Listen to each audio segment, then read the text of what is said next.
field in Minnesota, a sentry spots an intruder. Fighters scramble, armed with atomic weapons, ready to wage the last war on Earth.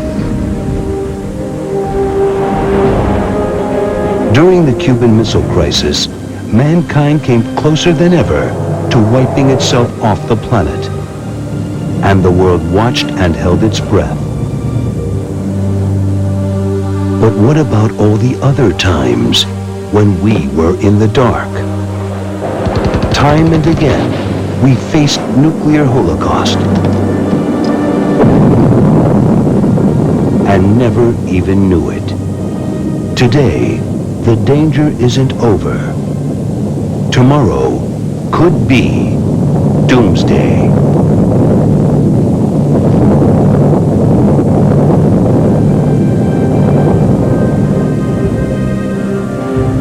We're all living under a cloud.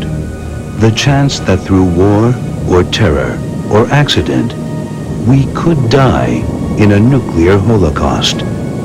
We know how it looks, because once it actually happened. But they never knew what hit them. In the summer of 1945, Japan was still fighting World War II. But it hadn't touched the people of Hiroshima. Suddenly, at 8:16 a.m., they were blinded by a flash of light. Then, they were gone.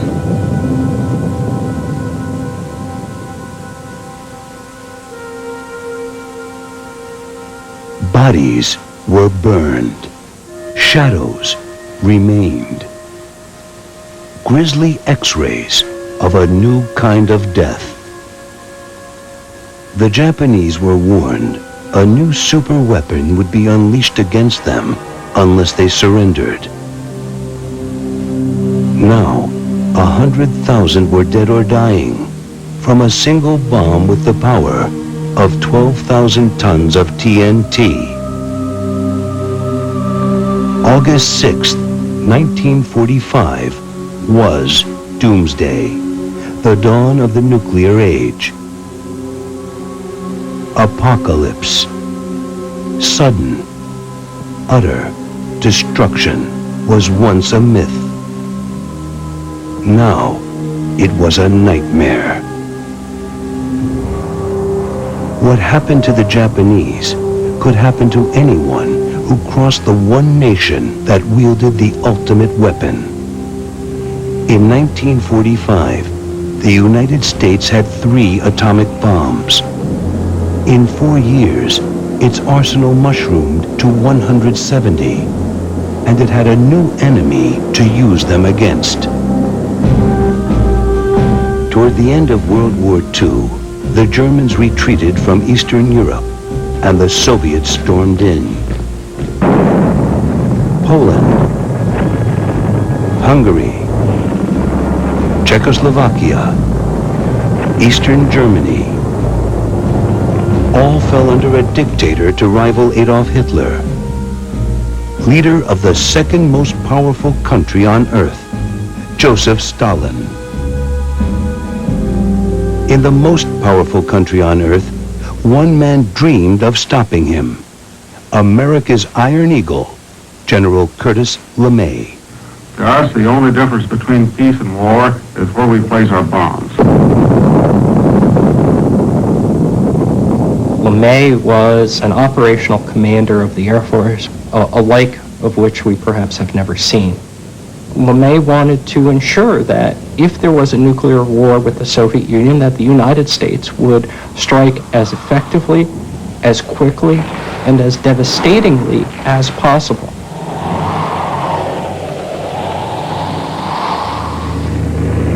America's nuclear arsenal was controlled by the Air Force's Strategic Air Command, or SAC, because the only way to get an atomic bomb to its target was by dropping it out of an airplane.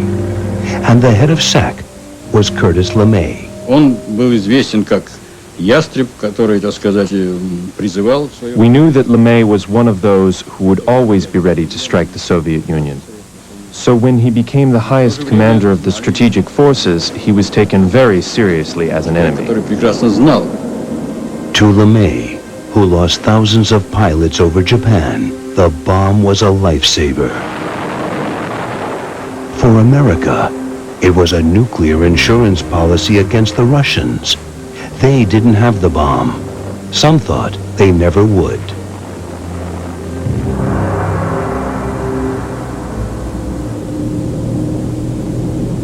On September 19, 1949, one of the most powerful men in America hadn't a care in the world.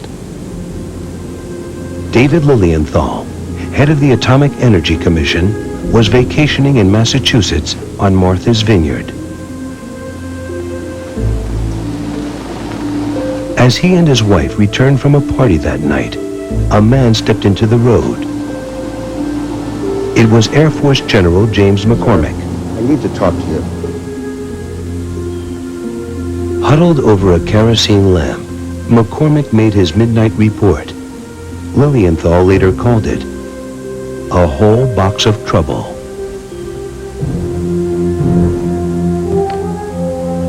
When he finally came to bed, his wife asked what was wrong. He simply replied, "One of those things." The next afternoon at 3:45, Lilienthal broke the news to President Harry Truman. The Air Force had detected radioactivity 20 times normal off Russia's Kamchatka Peninsula. Truman shook his head and asked, "Are you sure? Are you sure?" Joseph Stalin had the bomb. Curtis LeMay knew what to do about it. At the slightest provocation, he'd wipe the Soviet Union off the face of the earth. LeMay was a strong believer in applying all force possible if the bell rang, and he made no bones about it. He's the person you love to hate. To Truman, a sneak attack on the Soviets would be as despicable as the Japanese attack on Pearl Harbor. He refused. There is only one thing worse than one nation having the atomic bomb, declared an American physicist. That is, two nations having it. The U.S. and the U.S.S.R.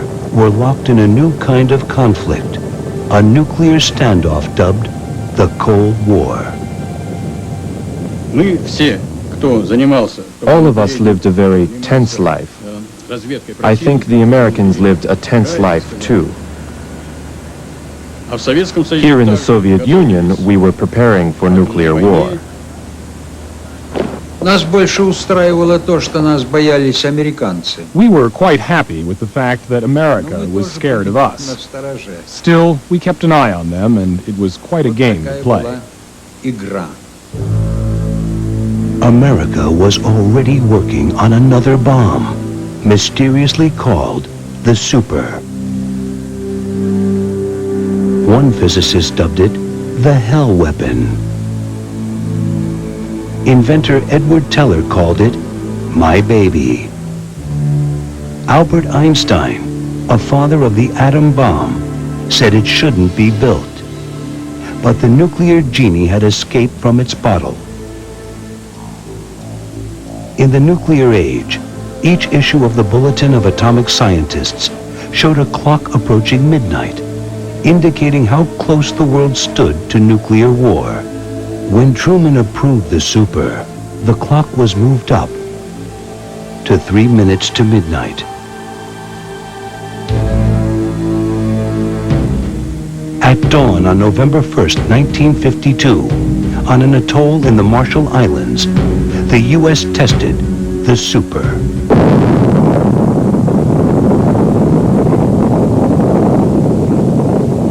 "40 miles away, sailors witnessed the first star made by man. A fireball, 4 miles wide, capped by a mushroom cloud, rising 25 miles into the heavens. The hydrogen bomb was 1,000 times more devastating than the Hiroshima bomb. Just one could wipe out most of Moscow, Peking, or Washington. Because within 9 months, the Soviets gave birth to their own super. In America, still standing by for Doomsday was Curtis LeMay.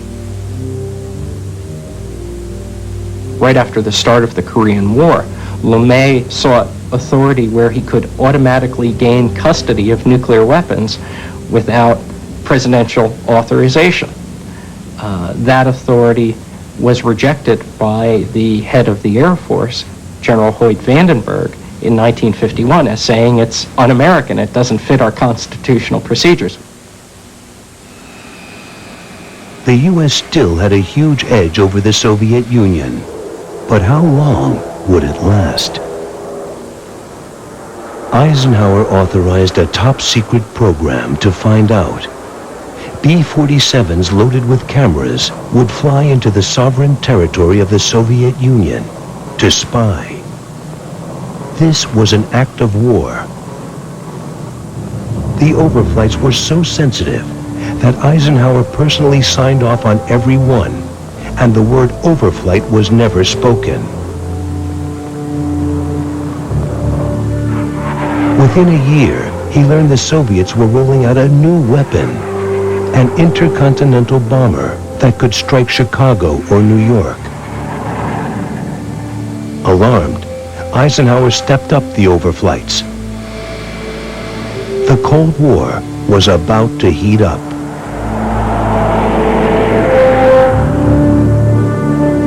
On the morning of May 8, 1954, Captain Hal Austin took off from a British air base on a top-secret mission. 2 other planes followed. All 3 had orders to fly north of Finland. But Austin's crew had orders to keep going, alone. I did remember asking the question, well, where are the rest of the guys? Are we going by ourselves? And yes, the other 2 airplanes will turn around at the point 100 miles north of Murmansk and retrace their steps coming back to Fairford. And you'll be going to the south. 600 miles south, inside Soviet airspace, to photograph 9 airfields and learn the exact size of the Soviet bomber fleet. A mission so secret, it wasn't declassified until 1995. Austin knew the Soviets might spot him, but they couldn't touch him. The RB-47 flew higher than any Soviet fighter. The Russians spotted Austin as soon as he crossed the border, and they didn't even need their radar. All the engines start pouring out these white, it's not smoke, it's just vapor, but all I had to do was look up and see us coming through Russia. Then, out of nowhere, appeared jets flying as high as Austin. Brand new Soviet MiG-17s. I don't know of anybody that wouldn't say they were scared to death about that point in time, because all of us were. Once those fighters showed up, we got a little nervous. Inexplicably, the MiGs flew off. But then, a second squadron appeared, and they did more than just look. I saw tracers going both above and below the airplane, so there wasn't any doubt that they were serious about trying to knock us down.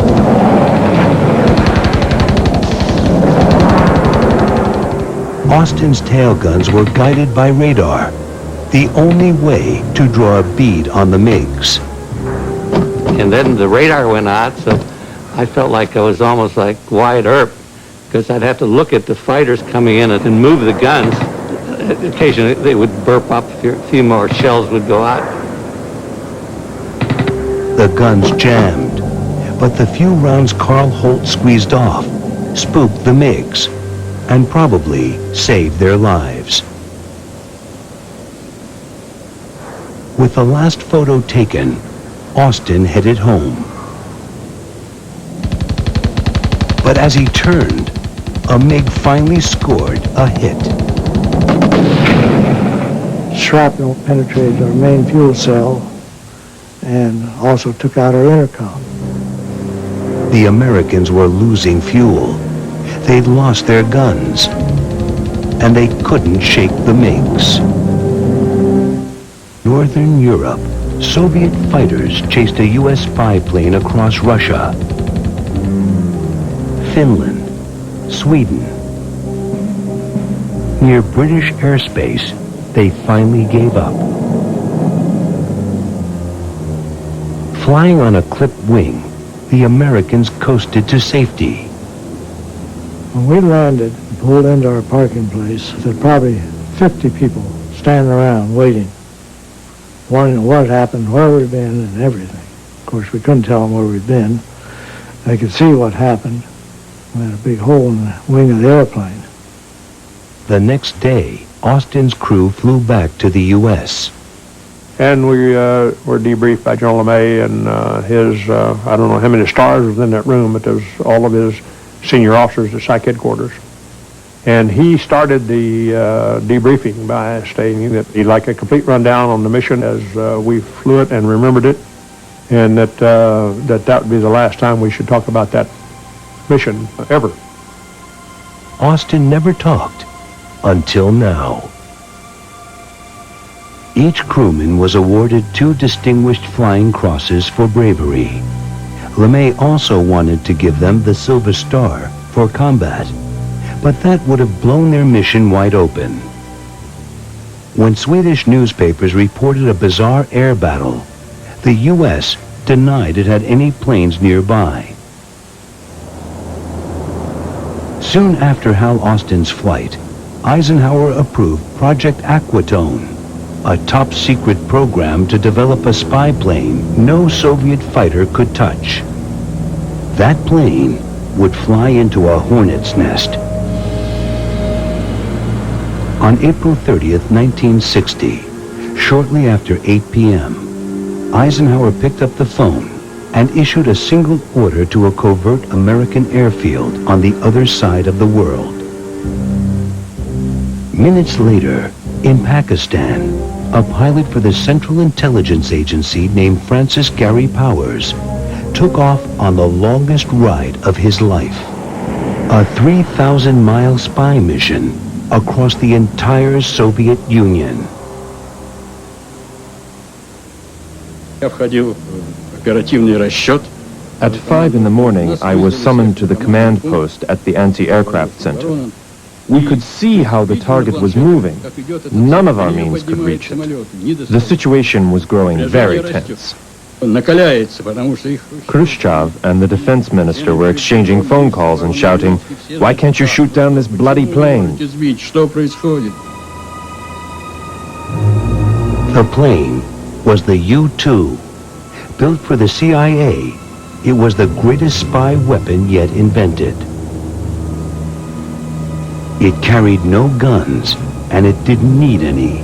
It flew at 70,000 feet, beyond anything the Soviets could throw at it.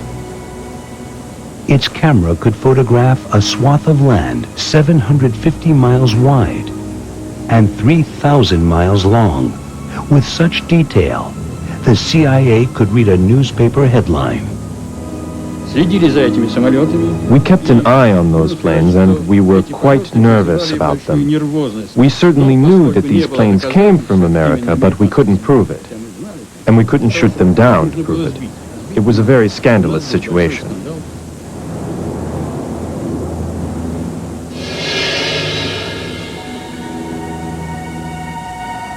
Eisenhower had used the first U-2 to see whether the Soviets were ahead in bombers. They weren't. They were ahead in something more frightening. In the fall of 1957, a sphere the size of a beach ball orbited the Earth every 96 minutes, and anyone with a good pair of binoculars could see it. It was mankind's first satellite, Sputnik. Sputnik itself was harmless. But the same missile that boosted it into space could carry a hydrogen bomb to Washington. It was an ICBM, an intercontinental ballistic missile, and the United States, the most inventive nation on Earth, didn't have it. Russians were ecstatic. The world was awed. America scrambled to catch up. A presidential commission secretly urged building bomb shelters to protect every single American. Eisenhower rejected the idea as too costly. But if war came, he admitted there wouldn't be enough bulldozers to scrape the bodies off the streets. 15 months after Sputnik, the U.S. launched its first Atlas ICBM. The arms race entered the missile age. Whether the U.S. was winning the race was the mission of Francis Gary Powers. A third of the way across the Soviet Union, Powers' single engine stalled in the thin air. To restart it, he glided down to where the oxygen was richer. 50,000 feet, 40,000, 30,000.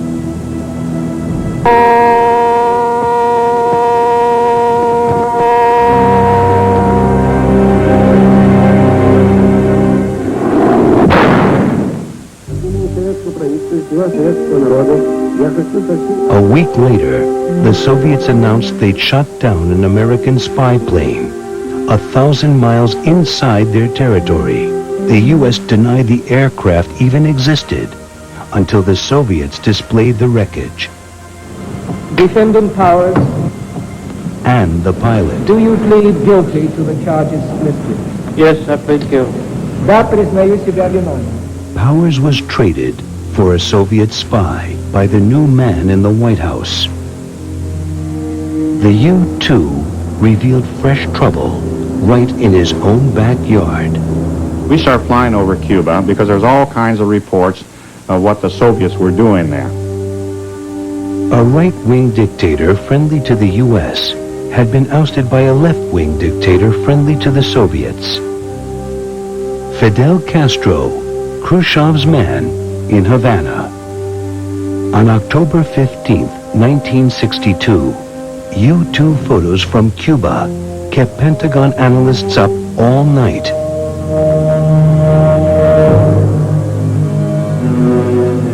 А что, если бы мы также поставили ракеты с атомными зарядами, значит, но скрытно, чтобы Соединенные Штаты не знали, потому что если бросить на Нью-Йорк.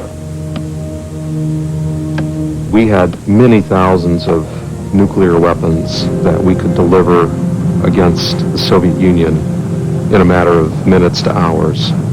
The Soviets had far fewer weapons that they could have delivered against the United States. That's one of the reasons they were installing weapons in Cuba, to try to close this gap. I approached Khrushchev and said, look, I think this is very risky because the Americans will react very strongly. And he said, well, we aren't doing anything besides what the Americans have been doing for several years now. They have their missiles around us, so we will just equate them in a way. John F. Kennedy was stunned. In days, the missiles could be launched. In minutes, 17 million Americans could be wiped out. By October 22nd, reporters knew something was up. Kennedy had to break the bad news. Good evening, my fellow citizens. Within the past week, unmistakable evidence has established the fact that a series of offensive missile sites is now in preparation on that imprisoned island. Kennedy announced all Soviet ships bound for Cuba would be stopped and searched for weapons. Any ship that refused would be sunk. Speed 600 plus. 25 unknown. Kilo Zulu, Whiskey 4. For the first time ever, the president invoked Pentagon procedures to prepare for nuclear war. They're called defense condition levels. The lowest level is 5, the highest level is 1. And during a crisis where it was considered that there was a risk, a danger of nuclear war, the level would be increased. Kennedy moved from Defense Condition 5 to DEFCON 2. B-52s carrying nuclear weapons flew to staging points outside the Soviet Union. Each pilot carried more firepower than all the Allied bombers in World War II. To protect its fighters, the Air Force dispersed them to remote airfields, like Volk in northern Wisconsin, so small it didn't even have a control tower. Volk's command post was a base in Duluth, Minnesota. Duluth would tell them if the missile crisis reached the flash point. And on the chilly night of October 25th, it did.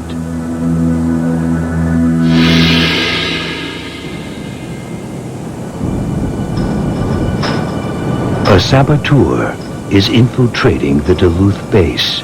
Stop! Who goes there? The sentry's challenge goes unanswered. Stop or shoot!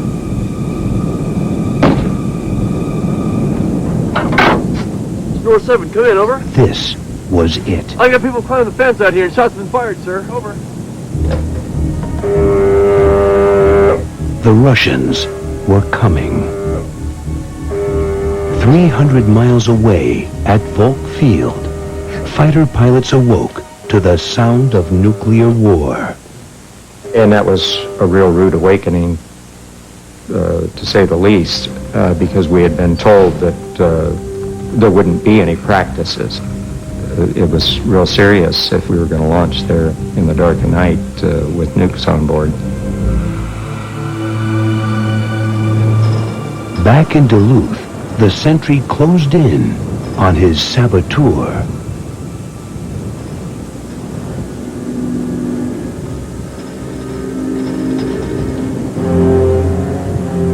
At Volk Field, the duty officer discovered the false alarm, but he couldn't call back the fighters.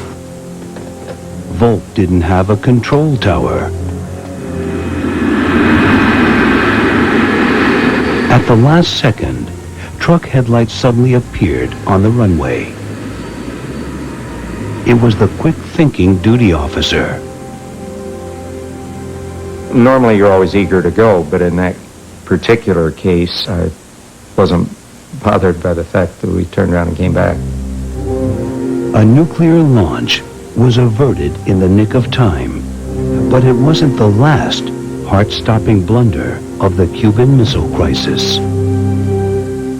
I call upon Chairman Khrushchev to halt and eliminate this clandestine, reckless, and provocative threat to world... On October 26, 1962, the Cuban Missile Crisis reached its 11th day, and the world still held its breath. Around the globe, people were stocking up for Doomsday. The Soviet people were never warned that each minute might be their last, but a few figured it out. I spent the whole time at the command post, but I called home. And I told my wife, why don't you go and visit my mother in the Ivanova region? And you can imagine, I couldn't be too forthright over the phone, but she understood it, and she said, no, we'll stay here. In Washington, Secretary of Defense Robert McNamara was preparing to invade Cuba. He estimated 18,000 men could be wounded or killed. To save American lives, some of Kennedy's advisors proposed destroying the missiles with a so-called surgical strike. The meeting was secretly recorded. The tapes were released only in 1996. If we go in and take them out of a quick airstrike, there's bound to be a reprisal. The Soviet Union will always did, which leaves the only one alternative, which is fire nuclear weapons, which is a hell of an alternative. In the nuclear age, the deterrent to a surprise attack is the threat of a counterattack. But to counterattack, you need a warning of incoming warheads. Warning time is critical. It gives you time to get your airplanes off and to kill the other guy before he does too much damage. He may get that first one off, but what he causes is a retaliatory strike that is going to be decisive. Normally, the Pentagon would have 30 minutes warning, but now, Soviet missiles were just 90 miles from Key West. On October 26th, a radar station in Moorestown, New Jersey, was scanning the skies above Cuba. Major, I think you better take a look at this. Suddenly, Moorestown picked up a missile. What you got? It looked like the first shot of World War III. Before the Cuban Missile Crisis, U.S. radar was aimed only over the North Pole, toward Russia.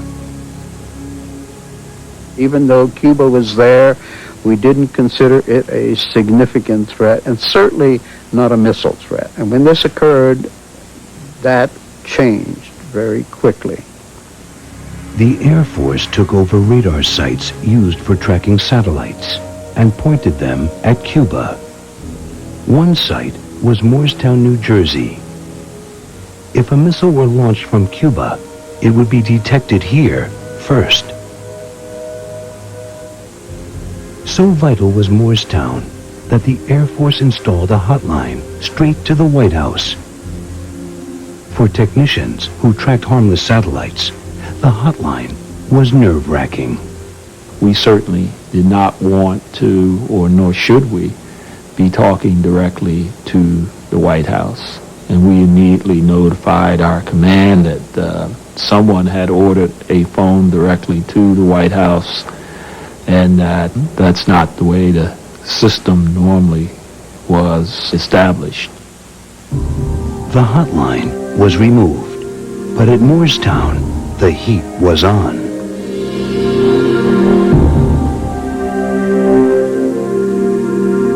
If that missile is going to Washington from Cuba, it's probably about 10 minutes before it impacts.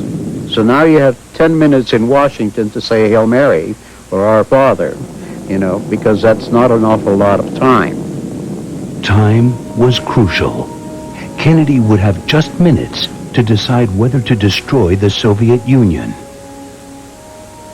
The computer needed 30 seconds just to calculate the missile's target.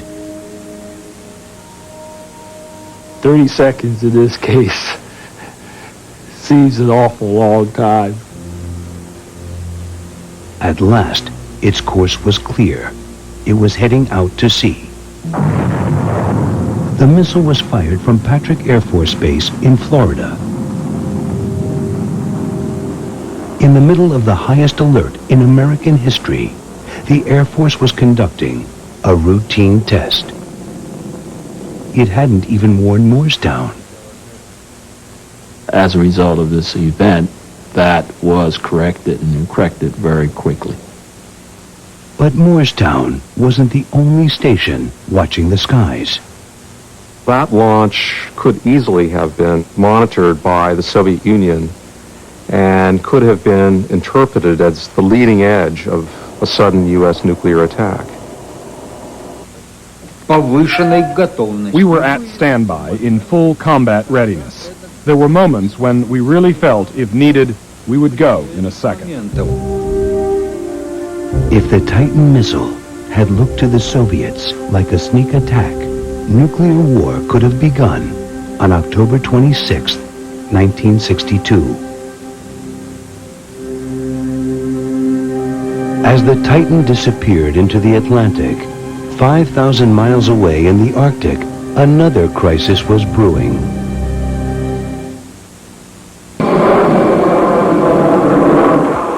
Early on October 27, 1962, Chuck Maltzby took off from Alaska on a routine mission to sample the air near Russia for signs of atomic tests.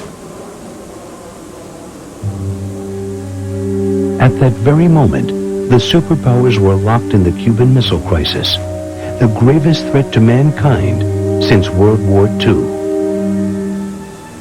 Yet no one had thought to cancel Maltzby's flight. History produces revelations every year about the Cuban Missile Crisis and other nuclear crises that indicate that our national political authorities never understood fully what was happening in the field, what our nuclear forces were doing, and what the risks were that those forces might be used without their permission.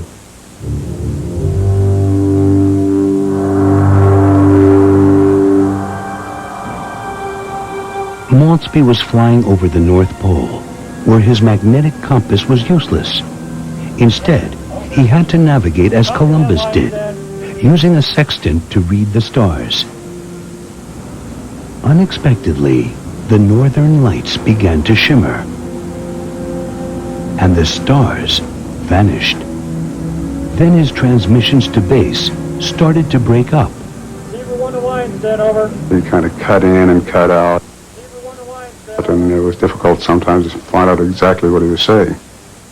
But there was cause for alarm because he was well overdue on the time that he should have been back over Alaskan airspace. Maltzby searched for American frequencies to guide him home. Alone, above the Arctic Circle, Chuck Maltzby was lost. The first word I had that anything was wrong was a sideband radio message from Chuck saying I should have picked up some navigation frequencies long ago and I can't find them. I need some help. Moments later, Maltzby's radio crackled to life. The broadcast was Russian. By now, Maltzby's base had lost him. Well, we got one. But in Kotzebue, Alaska, the world's most powerful radar was tracking him. Chuck Maltzby had taken a wrong turn. He was in the U.S.S.R. The Air Force couldn't help him without disclosing its top-secret radar. All they could do was pray. At Maltzby's base, Don Webster decided to send out a search party.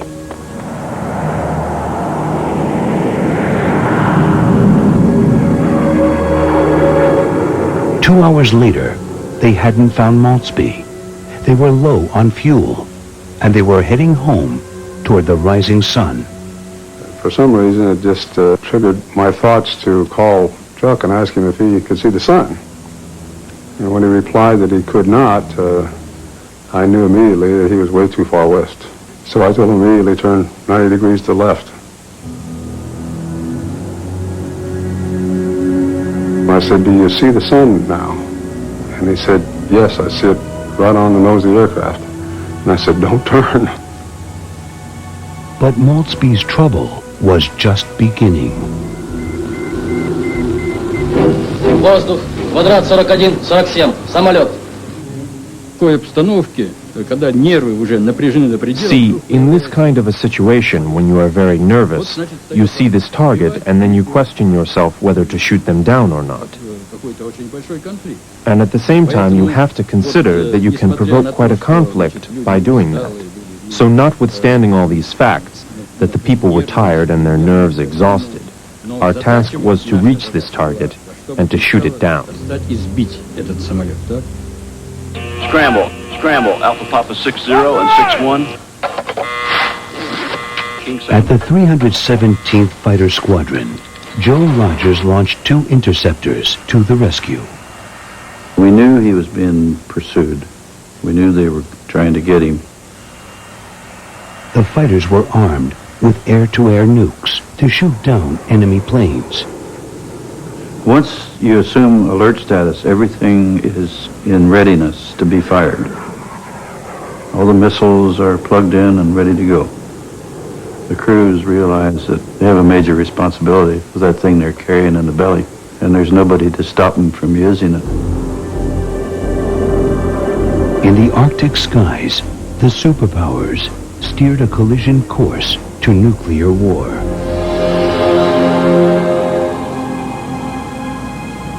As Maltby's U-2 raced towards safety, Major Rudy Anderson was piloting another U-2 over Cuba. The Soviets spotted him at high noon.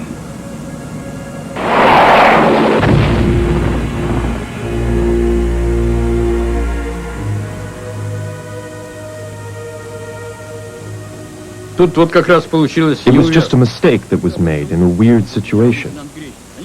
A lieutenant general saw the plane and didn't know what to do, so he gave an order to shoot it down.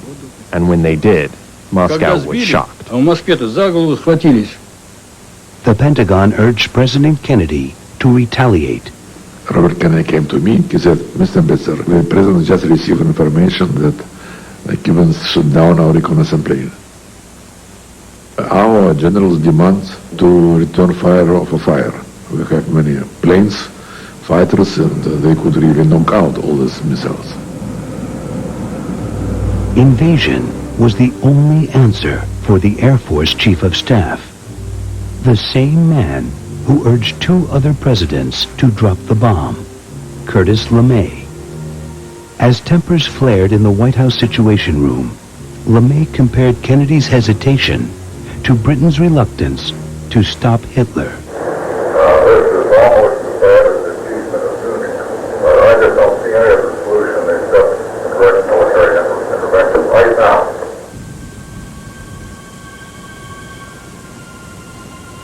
LeMay didn't know what was waiting for him. 40,000 Soviet troops and 42 tactical nukes for use right on the beach. By now, both the Soviets and the Cubans were convinced the Americans were about to attack. If they did, Castro demanded his comrades retaliate with everything they had. The Soviet ambassador to Havana was so nervous, he spent the entire crisis in his bomb shelter. The choice between peace and war rested on the shoulders of John Kennedy. 12 miles above Siberia, Chuck Maltby was still racing for home.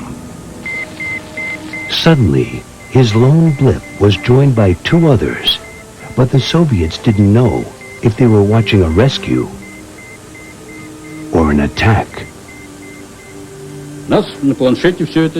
We could see the whole situation on the board. The phones were ringing constantly, and our commanders were asking questions non-stop.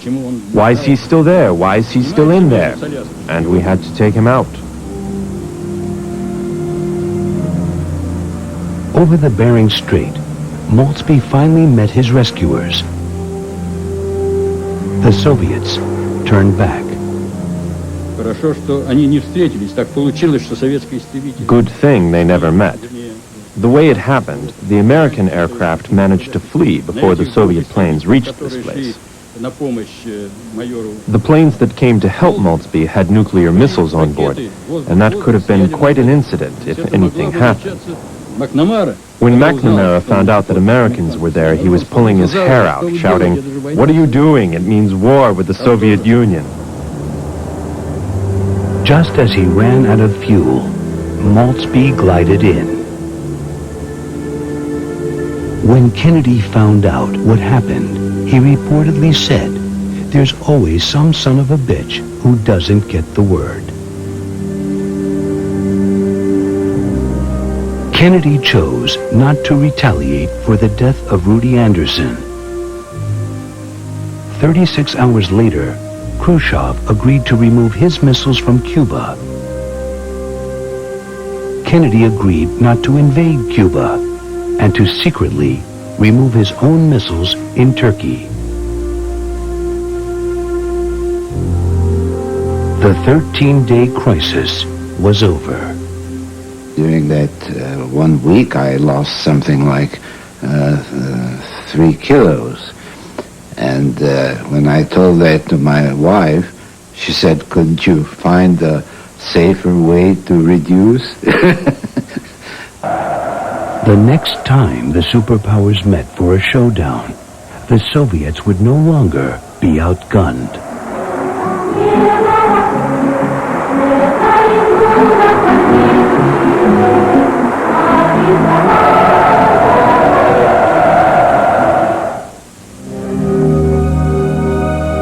Sure, it's destructive. Sure, it creates a big mess. But sometimes you really need to blow things up.